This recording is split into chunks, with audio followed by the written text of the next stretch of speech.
Kabababa ko lang ng metro mga Bebe Loves. Medyo mainit pa ngayon. Pero hindi na siya masakit sa balat. Ayun no. Mas pupuntas na metro station.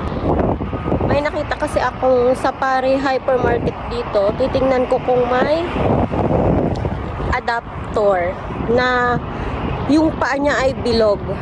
Ang dami ko nang pinuntahan para maghanap ng ganong adaptor ay wala akong makita. Sana dito sa Sapari na to ay may makita ako.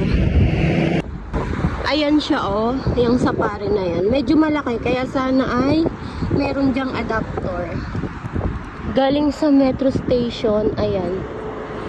Siguro mga 10 minutes mong lalakarin or 5 minutes, ganun. Tingnan natin mamaya. Papakita ko sa inyo yung adapter na hinahanap ko.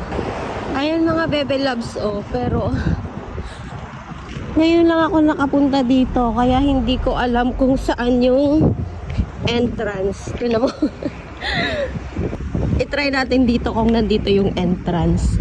Bali, ano to? Sapari ng Barwa Village. Ito pala yung entrance, oh. Medyo malaki din tong Sapari Hypermarket na to. Sana makakita ako ng ano dito, ng adapter na bilog ang paa. Ang mura ng panty dito mga Bebe Loves, oh. 3 peraso, 17 real. Maganda na yung quality. Ayun, sa wakas, nakakuha din ako ng hinahanap kong adapter. Tapos ang mumura lang nila mga ate ko, ano lang siya.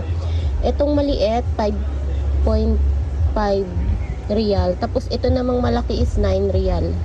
Ang swerte ko kasi 3 peraso na lang to.